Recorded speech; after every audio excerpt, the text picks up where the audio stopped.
Assalamualaikum warahmatullahi wabarakatuh. Halo, saya Ica The Brand dan kita kembali lagi dalam episode 2 The Brandology Talk Show Jarak Jauh. Hari ini saya akan talk show atau berbincang ringan dengan mahasiswa yang syarat dengan prestasi, khususnya dalam organisasi. Namanya Gading Bagus Prakarsa. Oke, kita akan connect dulu dengan beliau. Oke, kita mulai Ding ya. Boleh. Ya, Assalamualaikum warahmatullahi wabarakatuh. Waalaikumsalam warahmatullahi wabarakatuh. Gimana Gading, sehat? Alhamdulillah sehat, Mem. Sendiri gimana kabarnya, Mem? Alhamdulillah sehat juga. Nih maaf nih kita ganggu-ganggu nih dari The Brandology Talk Show Jarak Jauh namanya. Jadi kan Gading, saya tahu nih Gading nih banyak sekali prestasinya ya. Salah satu one of my favorite students ya. Sampai sekarang Gading jadi favorit saya gitu ya. Karena bukan cuma kuliah aja, saya sering bilang kan di kelas, kuliah aja nggak cukup sekarang, harus ada soft skill yang lain. Salah satunya public speaking, kemudian juga berorganisasi juga membentuk pribadi kita ya Ding ya, untuk lebih sensitif terhadap orang. Nah ini ceritakan sedikit nih Ding tentang kegiatan Gading selain kuliah nih, apa aja nih? Selain saya tahu gamer juga kayaknya ya. Oke. Jadi betul kata Mem, selain kuliah saya juga gamer gitu.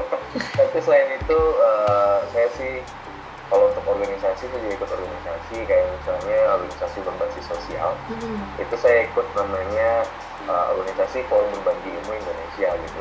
Iya. Jadi Forum Berbagi Ilmu Indonesia itu organisasi yang bergerak di bidang relawanan.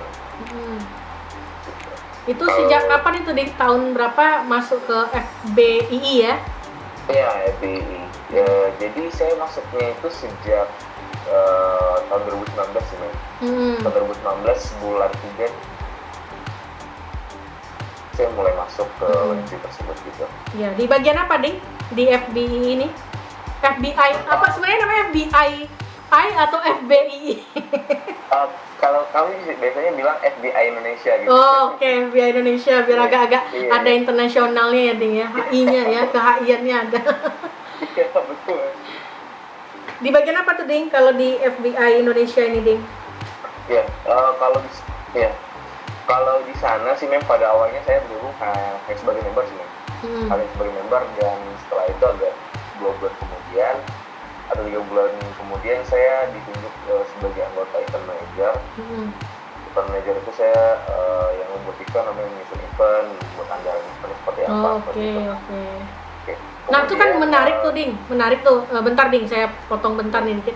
Boleh. Bagian humas ya Ding ya. Kalau saya lihat kan desain poster tuh Gading ya bikin ya. Iya Mem, betul. Karena bagus Ding, saya suka, sangat kekinian gitu ya. Nah ini menarik karena kan Gading basicnya HI nih, hubungan internasional gitu ya.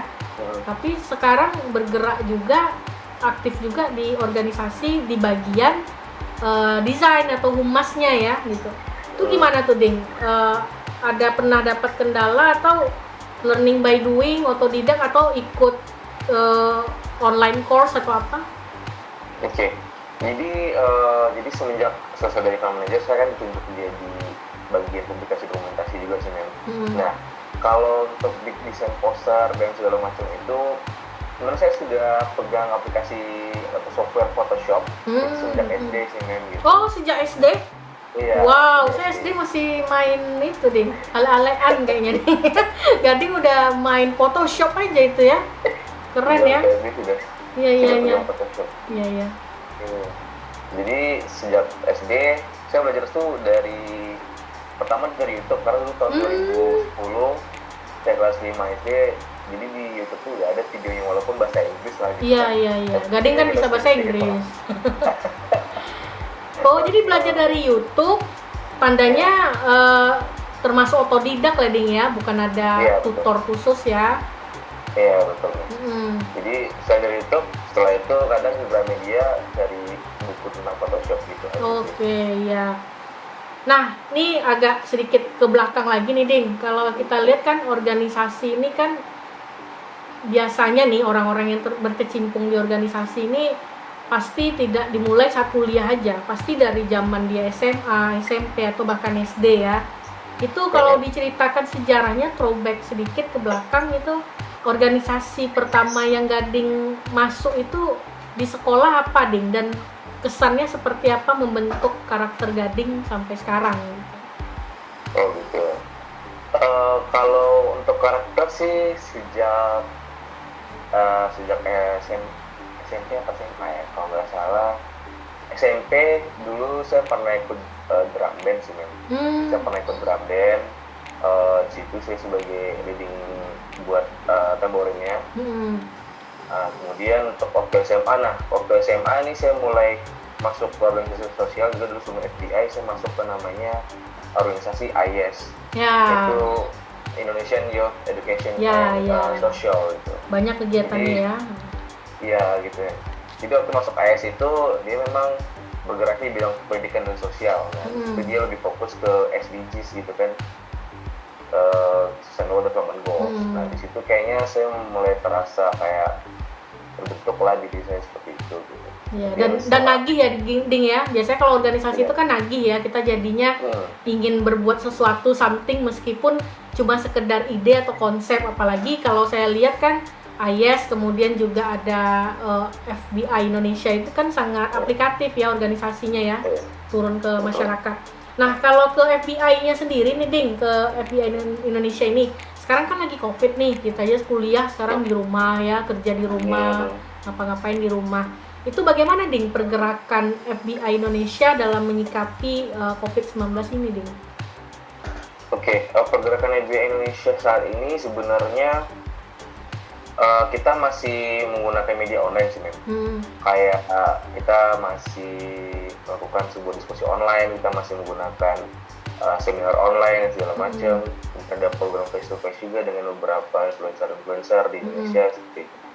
Nah kalau untuk COVID-19 sendiri itu kita cabang yang di Jakarta itu sudah melakukan pergerakan seperti open donasi gitu nih. Jadi mereka sudah melakukan open donasi, kemudian yang di Jawa Barat juga seperti itu. Jadi kalau untuk COVID-19 ini kita masih menggunakan media online dan masih open donasi seperti itu aja sih, belum ada pergerakan yang besar. Oke, jadi masih open donation ya, Ding ya. Tapi betul. Sudah ada yang disalurkan, Ding? Atau masih buka terus sampai mungkin end of the month mungkin, atau gimana? Oke, kalau untuk kegiatan dari FBI Jakarta itu sendiri sebenarnya udah selesai sih, Oh, udah selesai. Yang Pekanbaru punya? Yang Pekanbaru kita belum ada karena kita masih sibuk. Kita kan baru banyak buka koordinator wilayah baru gitu. Oh, iya. Fokus ke situ dulu, nanti setelah itu baru kita bikin program yang baru gitu. Oke, ya. Saya berharap banyak nih, Ding, dari FBI Indonesia, karena saya juga lihatlah perkembangan kalian dari awal sampai sekarang. Saya kaget juga nih, banyak cabangnya sekarang ya. Dari Jawa, Sumatera udah banyak, sampai kemarin terakhir Kalimantan ya, Ding ya? Iya, Kalimantan Barat ya. Sekarang ke daerah timur, Ding? Daerah timur? Daerah timur kita masih belum sampai ke sana sih, tapi paling jauh itu rencananya Bali sih. Oh, Bali, oke, that's nice ya. Jadi masih itu ya. Kalau webinar atau online course itu banyak ya. Saya lihat kemarin Gading isi juga dan teman-teman ya. Iya, Mem. Iya. Nah, ini kita kan ceritanya mengenai youth and movement nih, Ding. Jadi bagaimana pemuda ini seharusnya, saya ngelihat ya, sorry to say ya, frankly said, bahwa zaman sekarang banyak mahasiswa ini rebahan gitu ya, makhluk rebahan katanya ya. Jadi cuma pinternya di media sosial tapi actionnya nggak ada nih. Nah, jadi kan bagaimana Gading selaku orang yang kalau bisa bilang praktisi lah ya, praktisi organisasi gitu ya, movementnya melalui media sosial, tetapi benar-benar real action gitu ya.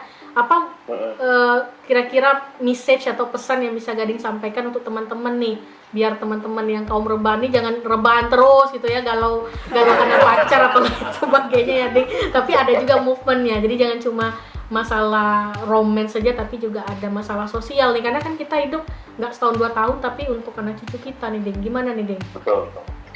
Iya, kalau untuk youth dan movement itu ya betul sih banyak generasi kita sekarang ini banyak yang senang dengan keadaannya seperti ini gitu. Iya, malah seneng ya Ding ya, ada di rumah aja dia seneng gitu.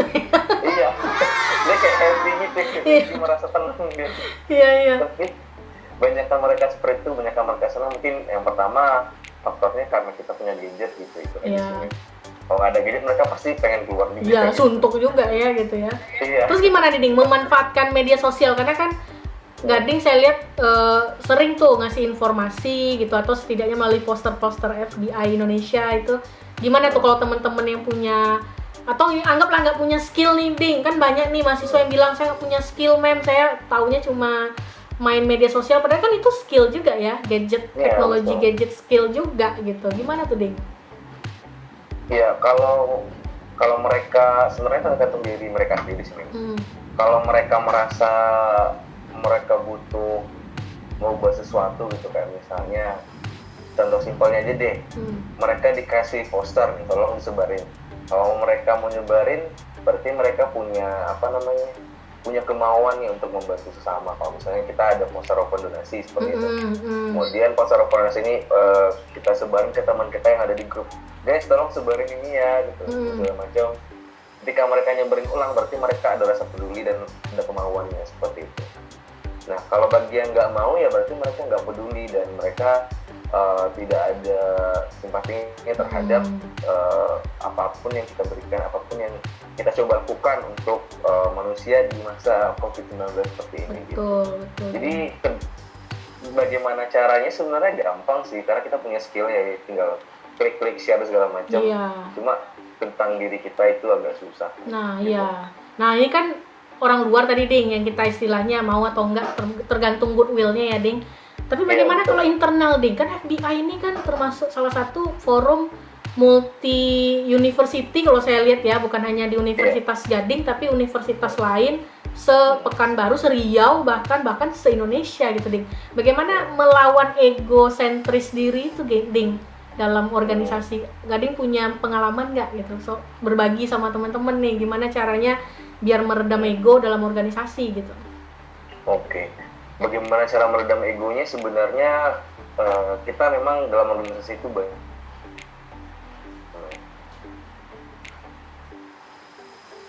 Kita sebagai manusia melawan egosentris itu sendiri, intinya sabar dan dengarkan pendapat orang lain gitu. Kita harus bijak, kita harus pandai-pandai dalam berbicara kepada sesama gitu. Kayak misalnya ketika kita ada rapat, ketika kita ada pertemuan gitu kan, ketika kita disuruh untuk memberikan pendapat, kita boleh memberikan pendapat, tapi yang lain juga harus boleh memberikan pendapat seperti itu. Jangan pendapat kita saja yang harus didengar, jangan pendapat kita saja yang harus diperhitungkan seperti itu. Nah, untuk melawan egosentris itu selanjutnya coba berikan teman-teman kita atau orang-orang yang kita kenal di organisasi tersebut kesempatan untuk berbicara, kesempatan untuk berbuat sesuatu seperti itu. Jangan hanya kita saja yang harus dilihat baik, jangan kita saja yang mau dilihat bagus seperti itu. Coba kita berikan kesempatan kepada teman-teman kita yang lain seperti itu. Jadi dengan kata lain Ding, kalau saya asumsikan dengan organisasi ini Gading juga belajar bagaimana menahan diri untuk tidak ngomong tapi mendengar ya Ding ya. Betul sekali. Bagus sekali tuh Ding. Nah kemudian nih Ding, kan Gading masih kuliah nih, udah semester hampir akhir nih Ding ya. Jadi udah persiapan mau proposal dan lain sebagainya. Untuk perkuliahan makin padat nih Ding, apalagi dengan kuliah daring nih nggak mudah ya. Kalau saya ngeliat kita aja tatap muka, aduh susahnya apalagi dengan daring ya. Nah ini gimana nih Ding membagi waktu gitu ya? Kalau kita cerita dulu nih waktu kita masih perkuliahan tatap muka nih, kan ya maaf pasti ada dosen yang kayaknya nggak seneng nih kalau mahasiswanya itu sering alfa gitu. Kalau di kelas saya kan itu jadi nilai plus tuh Ding.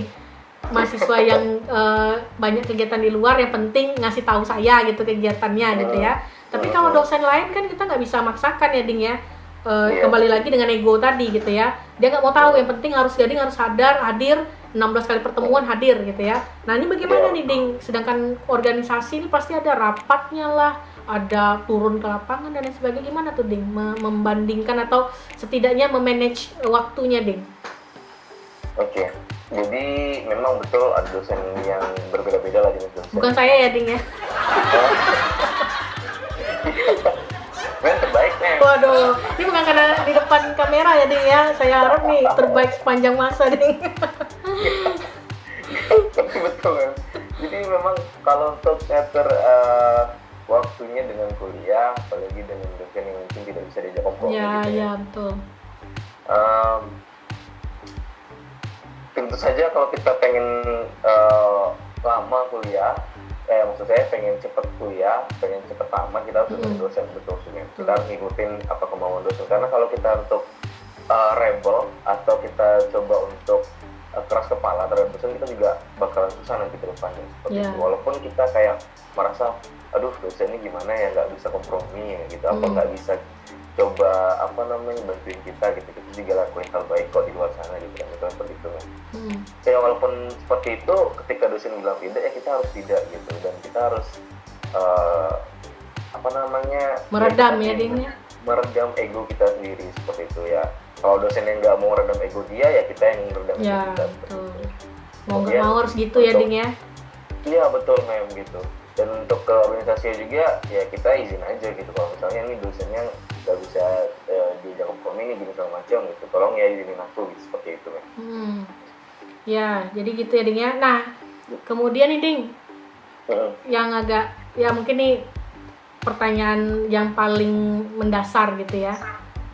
Kira-kira apa yang harus dipersiapkan seseorang untuk berorganisasi selain tadi mau mendengar, agak mengurangi berbicara gitu ya. Selain itu apa Ding yang harus dipersiapkan Ding? Apa harus ada soft skill khusus? Misalnya kalau Gading kan belajar dari SD kan, belajar desain. Tapi kalau teman-teman yang nggak bisa, memang bener-bener gitu nggak bisa, dia kira-kira apa nih modal dasarnya Ding selain itu Ding?